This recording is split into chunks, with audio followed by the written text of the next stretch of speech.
URHOBO yo na ye mo yo melo buri ne rapososo bu no robeje.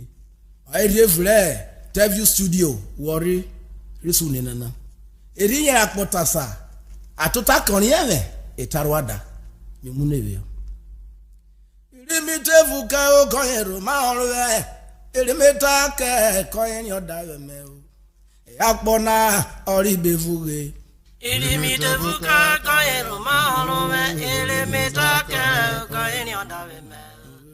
Apona ori bevuge. Iri mi tevu ka o kan ero ma orwe. Iri mi ta ke kan yen oda we me. Apona ori bevuge. Iri mi tevu ka kan ero ma orwe.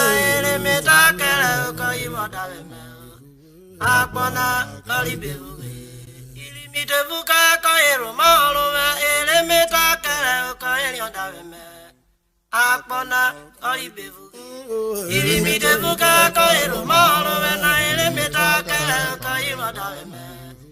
Apona ori bevuge. Iri mi tevu ka kan ero ma orwe. Iri mi ta ke kan yen oda we me. Apona ori bevuge.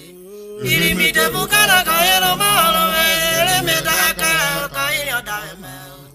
Apona ori bevuge. Okobenu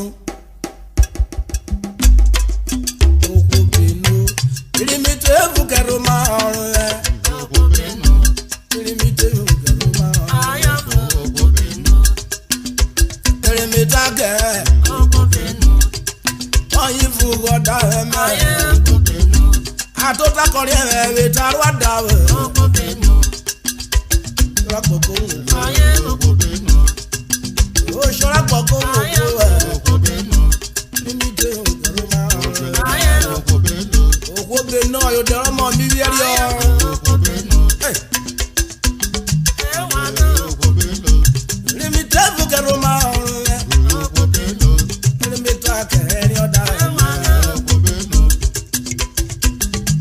ayekobenu abari ayekobenu ayekobenu we lu ne me da su ne na okobenu oyibo se na studio ayekobenu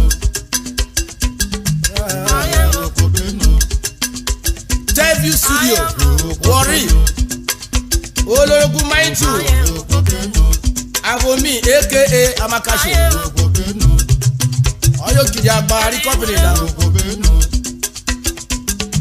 ayekobenu director company na okobenu Mr. Dafe ayekobenu Oguje okobenu ayekobenu Obiloro okobenu producer okobenu ayekobenu oni mi Dave Garuma ayekobenu engineer Rotomi okobenu ayekobenu Rotimi okobenu oyo we ko wo ayekobenu ove engineer Dele ayekobenu ni engineer okobenu every TV studio everyone okobenu God bless you people okobenu oni mi Dave Garuma okobenu atota kan rie okobenu etarwada okobenu ayekobenu ayekobenu never win your vo okobenu yo won ro ma orun re okobenu ifu we gbe ya okobenu yo won ro ma orun re ayekobenu ayekobenu memre wa mirie mu okobenu tako wo we ko yo ku na ayekobenu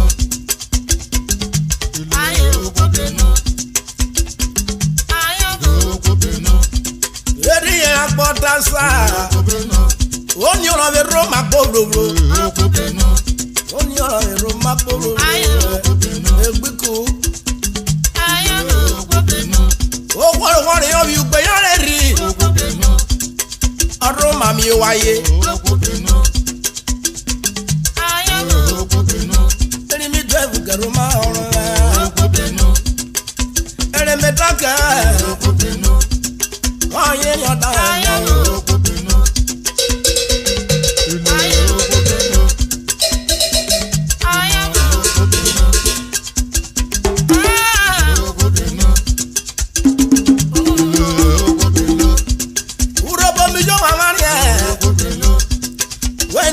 Te vuke ola, bueno con te vuke.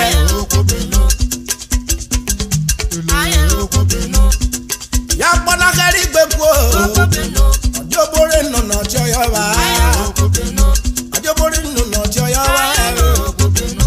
Ni mi te vuke roma.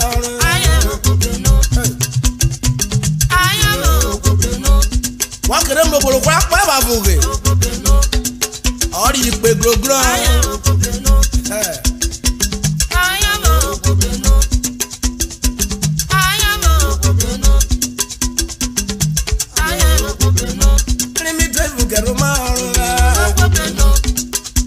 Ogori peva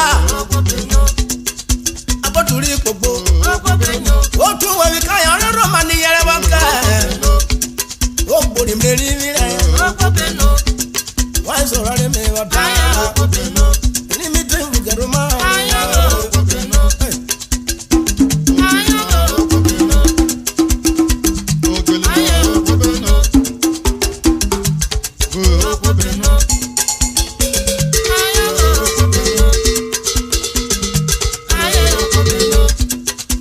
na mere yo fa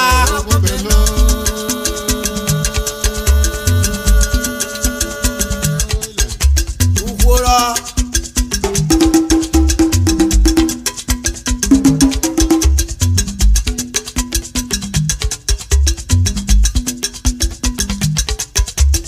ize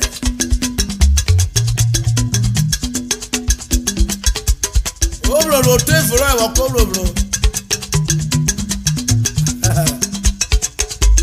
what if one way yo ma be edo bore bi awon ko je sa bi awon ere biro omi do ma mo ri gere wo ko ri fe won wo to apona okay na o gane fu we ko bo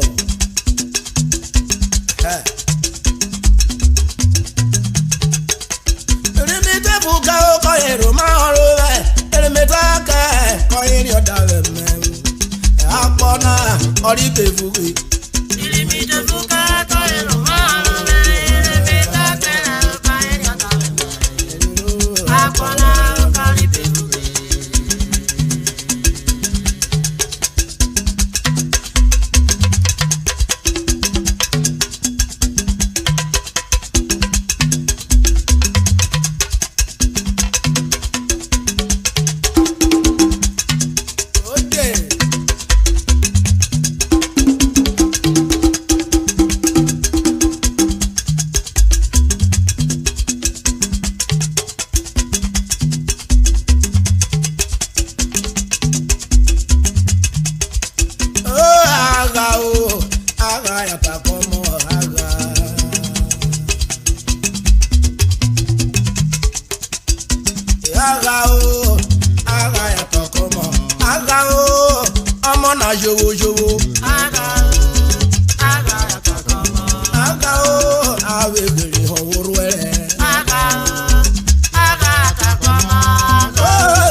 takomo. Agaya takomo. Yo agaya takomo. Lelo agaya takomo. Yo ye. Aye aga.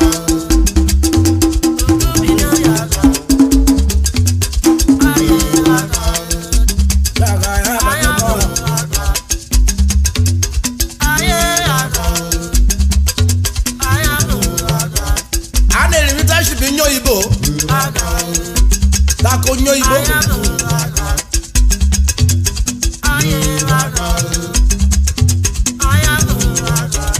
Wewe ko mu yeru robo.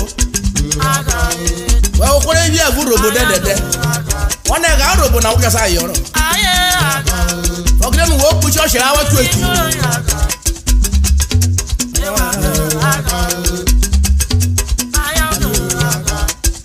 Uro muri ko ra wa ri lulu. Etari kwa wan re tare. Ai bo ja kokuri. Wo ku church yo ka muka. Wo ko are re.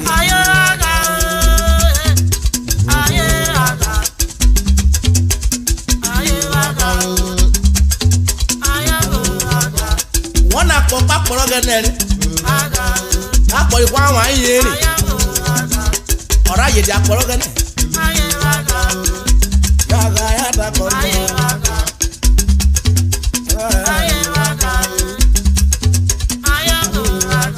Wode lo na ri owo yo bo robo. Wora sa ga robo. Asa ri owo yo bo nure.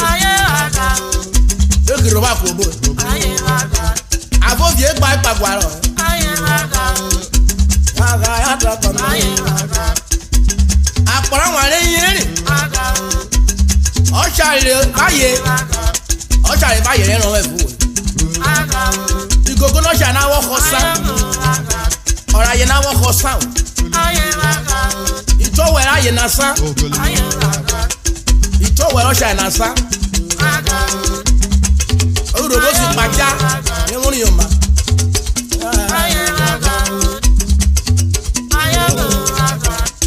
Ana popa po church.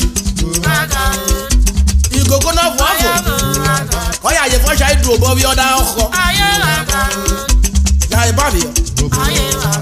Ito wo afo ya ku fe won yo ma. Hey. Yo mo e. Aye na weru na. O wo wo sha e na. The spirit wo ka wo ku na. Eri wo wo ku na won ye re. I didn't want to do.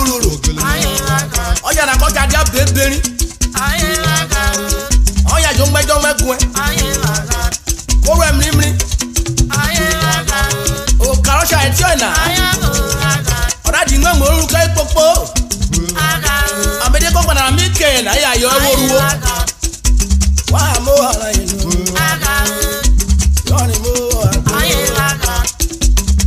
Are you with you?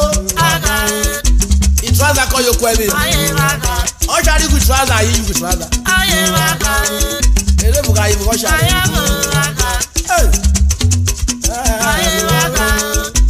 Wa mo. E papa na we bobo nyayo.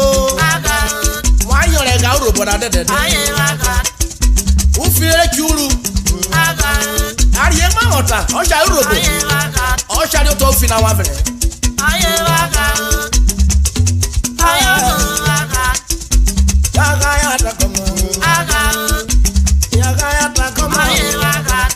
Aye bo ja ri wo to ruru. O sha na ko kekere bi aye fu. Aye na ko kekere bi o sha. Kota aye na fo sha neji. Ko yo re yo fu we. Oga de ma pono ti o e. Wa mo wa. Kani o.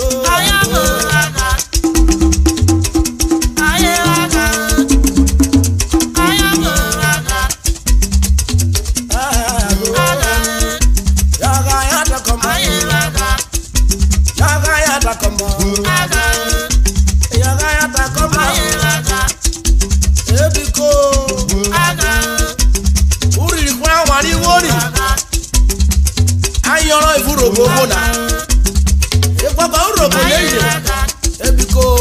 fia o.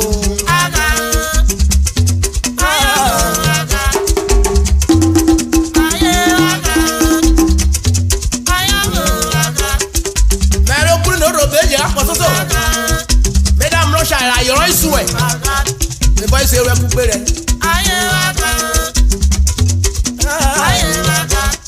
Gbogbo ya wọ́n mẹ́rin. Orí ìròwọ̀ fẹ́ jà jẹ́. Wọ́n dúdú sàyè wẹ́. Mẹ́rin o. Àríwúrẹ́ jìjà tuntun.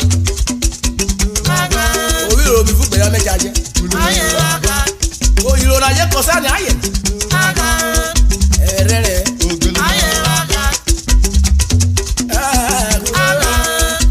Yàgà yàtà kan náà. Gbogbo ya wẹ́ bí wẹ́rẹ́. Àwọn ọ̀nà wẹ́ bí ọ̀rẹ́ wẹ́ bí wẹ́rẹ́. Àná wọ́n yóò kẹ́kẹ́ ayé wò wọ̀kọ́ ẹ̀. Wọ́n dúdú sáyé wẹ́. Ayé mẹ́bi kó yàrá o.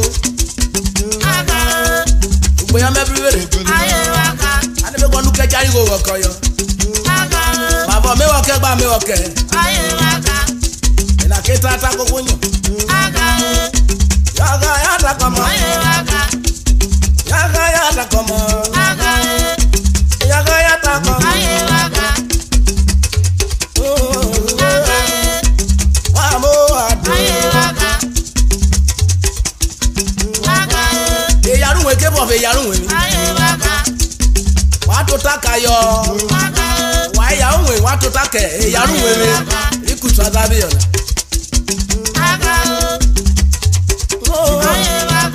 Adam Russia ló kú ìbùnúkù mi yọ. Òpó pa ìbè mi yọ. Ọ̀rẹ́ ó lẹ́sọ̀ wọ́n pa. Wáyà náà máa wéjì sọ ṣàìfì yọ. Ọjọ́ rẹ̀ wá jẹ́ sí. Kí tíráṣà bẹ́ẹ̀ ìsìkìsìkì ìhùwé pẹ̀lú yọ. Kí dé lè jì sọ bàbá. Yàgá yàtà kọ̀ mọ́. Yàgá yàtà kọ̀ mọ́.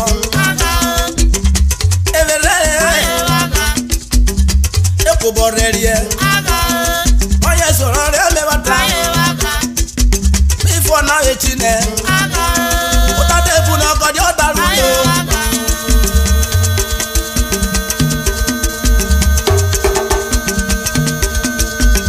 Oye, ọmọ ṣàmì oyè kọ̀ wẹ̀ high spirit. High spirit. High spirit. Ọmọ oyè kọ̀ wà tó oyè kọ̀ wúfo. Ó yẹru eri ẹ má sàmídé kúrò. Sàmídé kúrò ṣeré wórí ọjà fún màrìbó. Ọmọ ìdí yìí kò kẹ̀lẹ́ ti. Wọ́n mọ̀ bọ́lẹ́ pẹ́nu. Ọ̀yìn kò rí wígo. Ọmọ sàrẹ̀ ọmọ fa ẹ̀yọ̀ ẹ̀yọ̀. Ó yẹ wíkọ̀ wẹ́. Báyọ̀ wẹ́ bí mo wẹ́. Owó ṣokùnrin mi. Bí rán para mẹ́ ọ yóò ṣeré mẹ́ kó etí. Màmá ó ní ẹrí òde náà yóò sì kẹ̀mẹ́. AKA èso ìyá mẹ́rin rè á ní bí gbogbo. Ọmọ ẹ̀dá wọ́n mẹ́rin. Òṣì ó tó ibo tó ibo.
Àròbó ni ó yẹ wọ́n á yan ọ̀rá ìkéré òbòrò mẹ́ta ọ̀nà. Ìlọ́fù ló wèrè. Èrè ìròbó pọ̀ níràn, ó tọ́ òdòbó pọ̀ níràn. no ro kweri eni URHOBO kwone o to URHOBO kwone koko kuro ro ye neje ede de nwe dun odo yo no oni ne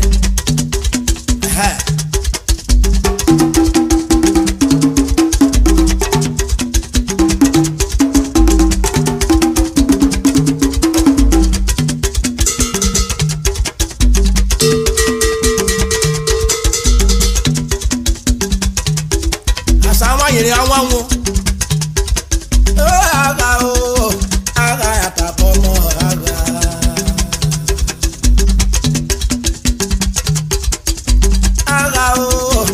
aga ya tapomo aga omo na jowo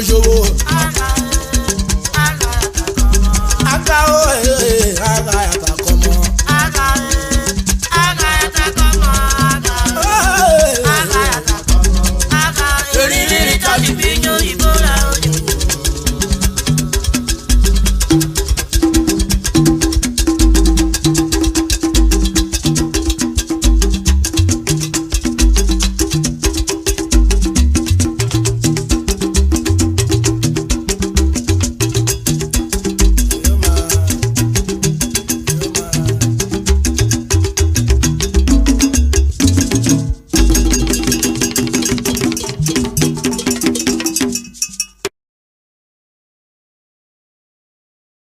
boyo Nigeria moyo onu ne mi oso miragwa London ko fasa apanoko vai ore Mrs Anna apanoko emo maran mi mu newe ora vera ijewo opo fasa vai ro yo ora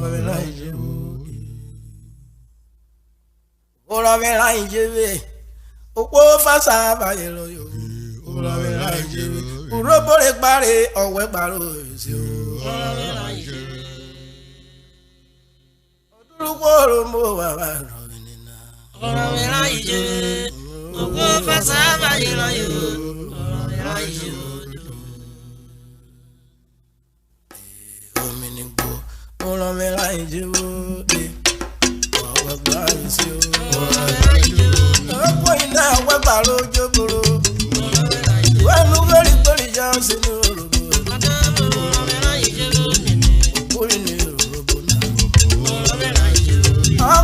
Popo ya mama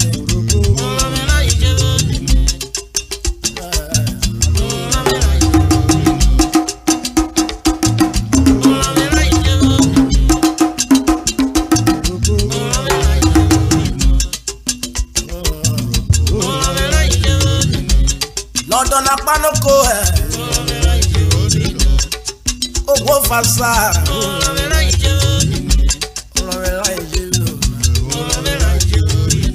URHOBO lo we pa mi URHOBO no big ni mi wa po me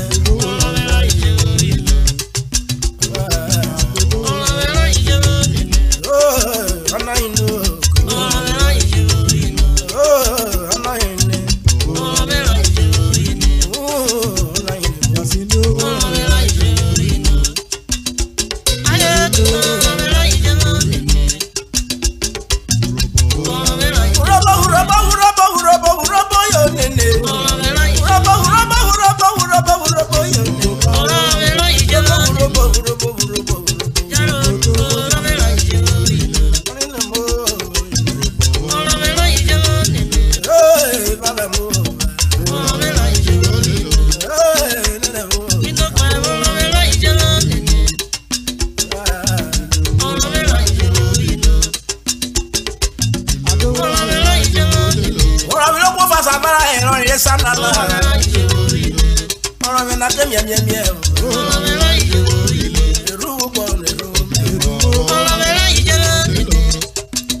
I know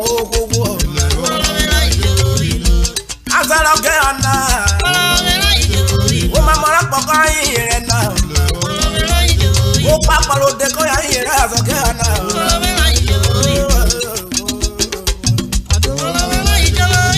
o mama me o mamu ko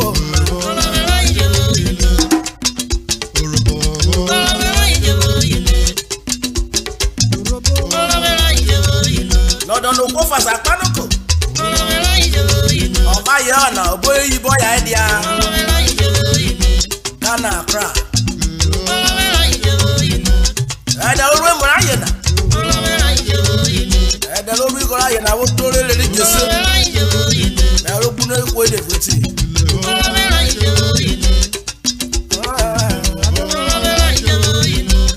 ìdí adáwẹ̀ tí ẹ̀dẹ̀ nà owó yíbọ ya fáìn lórí ọ kùdìkùdì gbá ìfìlẹ́tì kùdì rògbò jẹ́ kàrọ́ rẹ̀.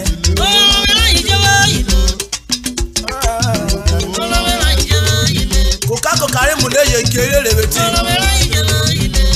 ọ̀rọ̀ òun wíkọ̀ ìwọ́rì ya.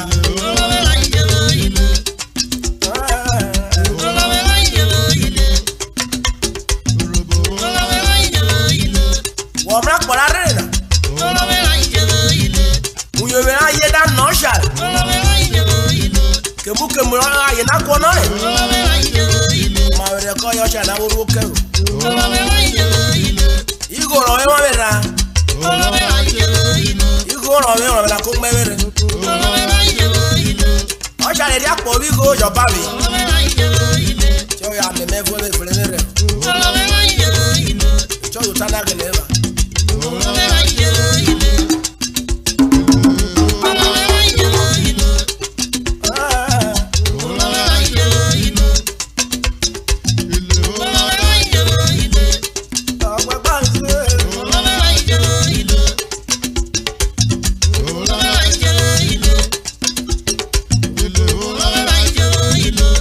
lọ́dọ̀ ló kó fàṣà pánọ́kò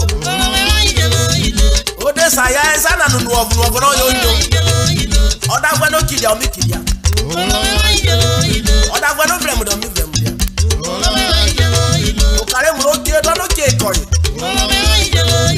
ọ̀yà yìí náà kéré kẹ́.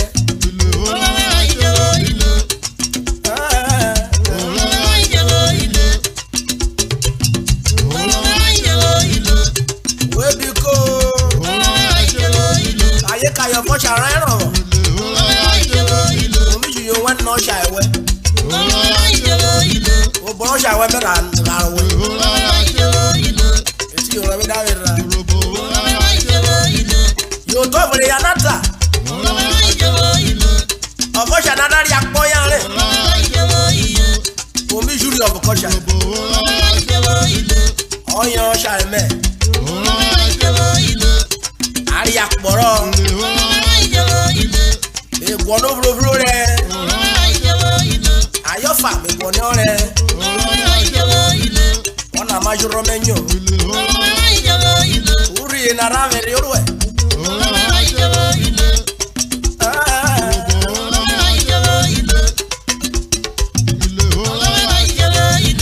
ayé juli kọ́ sàré ọ̀sàré rí juli kàyé ogunlọ bọ bu kóṣọ.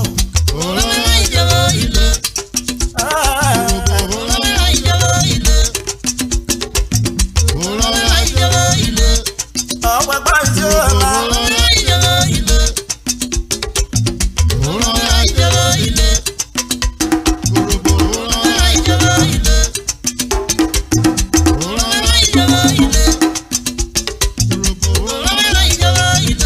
ọ̀ṣà wẹ́bí kò fèrè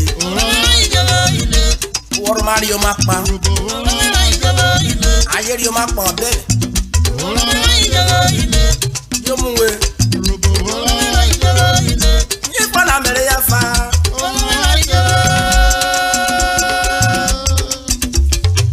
àpáànà kò bá yé rán o.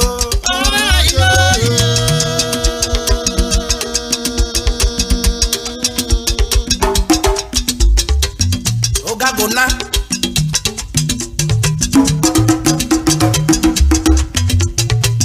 Memna wa engineer ọ̀rẹ́ ní kojigodo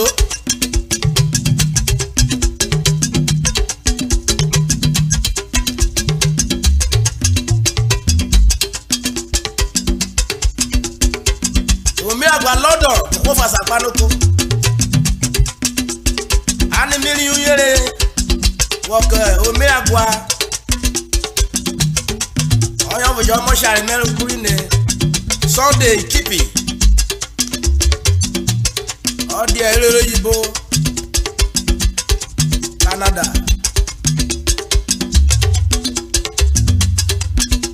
Wo fasa na oyin ko bu kekaro wo ko ye ko mariwe ru ra ye lo re lo. Omi agwa Austin Umururu. Eke opada pa afori. London ko fasa na oyin ko bu kekaro wo ko ye. Ko mariwe ru ra ye lo. Inspector Saturday Gabriel. London ko fasa na oyin ko we. Kekaro wo ko ye. Mr. Frank Afinogo. Wo fasa ayi London apaduko ana wuyere kewe keka awajo okoye ana wa kobiwo ogo ne ro koyo le ize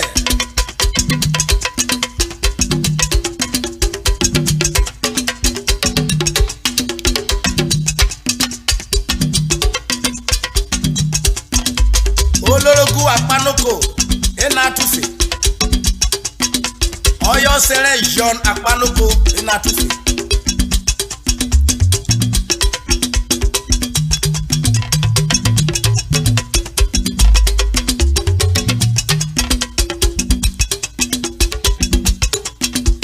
John apanoko ena tufe na oyo sere oye London okwo fasa apanoko alias Ugo Anu goda for no bibi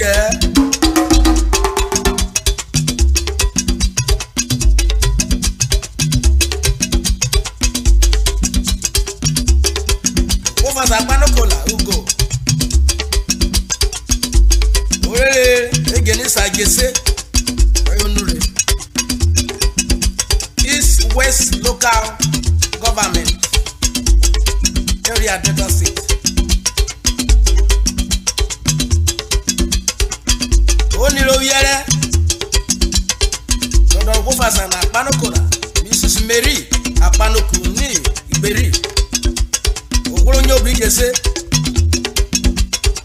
o se aye ron Evangelist Michael Iriwomo okanekebe Ogore Uduge gese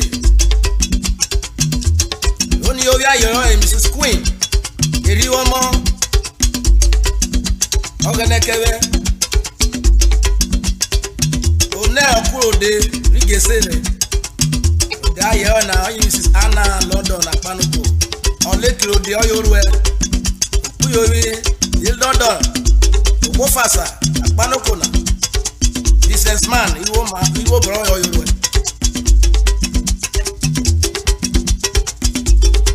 Ghana Accra oyodi akro metaila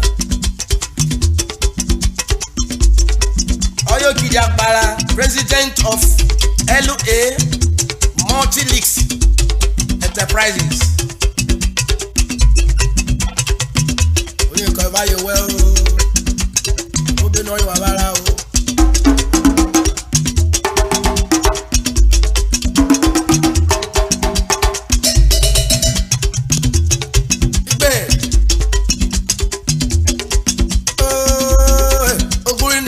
Na ulo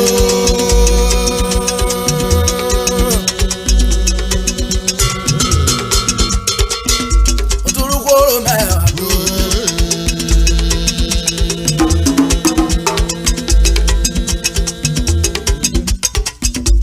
Umi agogo ko yenyo lisi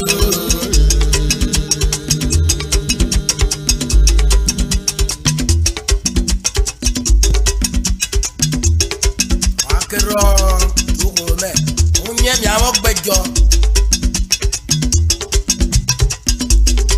Agbe wa kora pa no yiwe mo bure yo Agbe wa kora pa no yiwe mo bure yo Ari yu koko mo re no yiwe lori mo do Agbe wa kora pa no yiwe mo bure yo Agbe wa kora pa no yiwe mo bure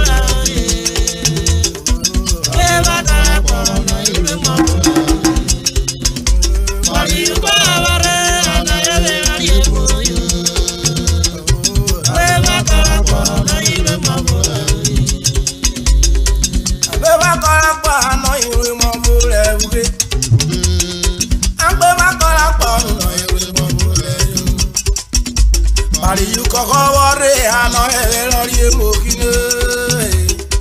Abe bakora pa no ewe mabora o ise o ato. Abe bakora pa no ewe mabora o. Beku. Abe bakora pa no ewe mabora. Bari you koko wore ano ewe lori emokine.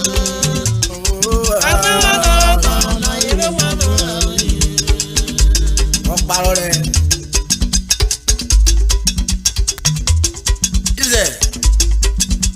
Abeba korapo ano eriwe mo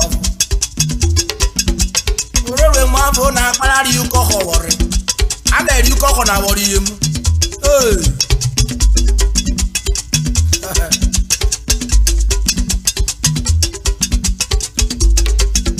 awore fi ani pero godo tenu ti bo mu dia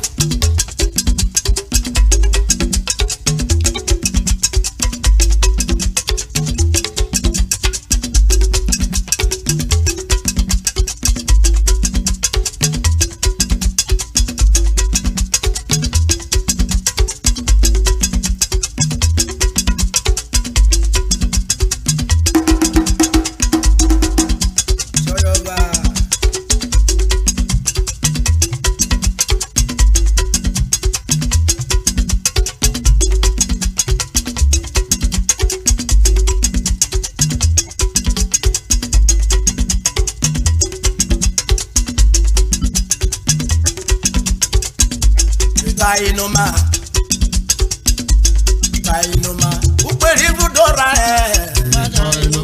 uperi budora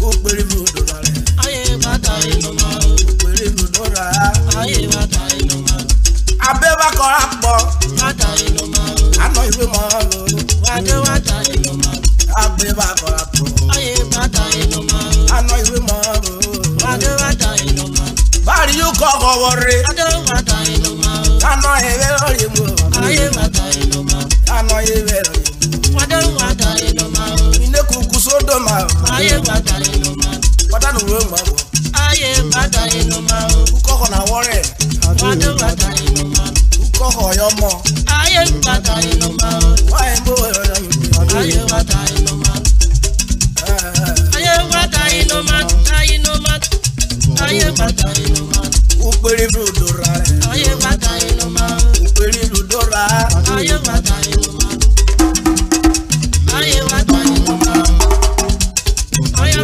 batainoma wotare woku batainoma wota yeta wo yiwu batainoma suri ve na gbe no ye batainoma aya bolu ni batainoma aye batainoma uperi budora batainoma aye batainoma aye batainoma wona pora de na batainoma adawo genene aye batainoma adaweri vine aye batainoma oye soro re mi bota batainoma aye batainoma aye batainoma ikwa bu fefe ayi bi egbenu aye batainoma ayi mi pe jojo aye batainoma ayi mi bi fadara aye batainoma ayi mi bi pastora aye batainoma kona ro re fe wakere aye batainoma eta ena aye batainoma awon da okune batainoma awon da wo genene aye batainoma awon da pastor ne aye batainoma oni ni mo ado aye batainoma batainoma aye batainoma wo bi ma wa bi egbenu aye batainoma wo mi bobura aye batainoma ye wo mi pepe batainoma ona le ro ra ma okenwe aye batainoma iru wo bi egbena aye batainoma e ma bo wo ye na batainoma ona kono ye bi apona batainoma ye mo egbena batainoma pate ya ihwe batainoma wo se o ye ro ba po batainoma efe wo fe bi egbena batainoma ba gwo ge fe ye na aye batainoma wo fe wa pona aye batainoma e ya ba mi wo wewe aye batainoma aye batainoma aye batainoma da ogenene. Bata inoma. Ogene dada onweni. Bata inoma. Uwu go inuja. Aye bata inoma. Oye jabo mi wo wewe. Aye bata inoma. Amoro da veni mini. Bata inoma. Eri mi foke. Aye bata inoma. Edere ni mi dameloni. Bata inoma. Edere ni mi dameloni o. Bata inoma. Otoko yora. Bata inoma. Uwu go inuja. Aye bata inoma. Wasoro mi wo wewe go. Aye bata inoma. Uperi $2. Aye bata inoma. Uperi $2. Bata inoma. Uperi $2. Aye bata inoma. Wana pare na. Bata inoma. Wote yera kotasa. Bata inoma. Womi si o ma fo venero. Bata inoma. Womi si o ma fo venero. Bata inoma. Ojojo e o. Bata inoma. Wo je wure bi o tori eri eri. Aye bata inoma. Pai solo me otana ku. Bata inoma. Oni ne mo ado e. Bata inoma. Bata inoma. Bata inoma. Iwo gbebu. Bata inoma. Kayere o ma fo ve. Bata inoma. O gbe pere o. Bata inoma. Ye mure soro. Aye bata inoma. Ngbe mura iruru. Bata inoma. Ngbe mu na bu no re o. Bata inoma. Rukuruku ra iruru o. Bata inoma. Ibu vre o ma. Bata inoma. Etare mi wu. Bata inoma. Ejeta mi ji wu. Aye bata inoma. Oyere soro. Aye bata inoma. Iwo gbebu o werunu. Bata inoma. Wa mo na igbe kugo. Bata inoma. Oni ne ma do na. Aye bata inoma. Aye bata inoma. Bata inoma. Before na etine. Bata inoma. Aye we do ki mrevu ye o. Aye bata inoma.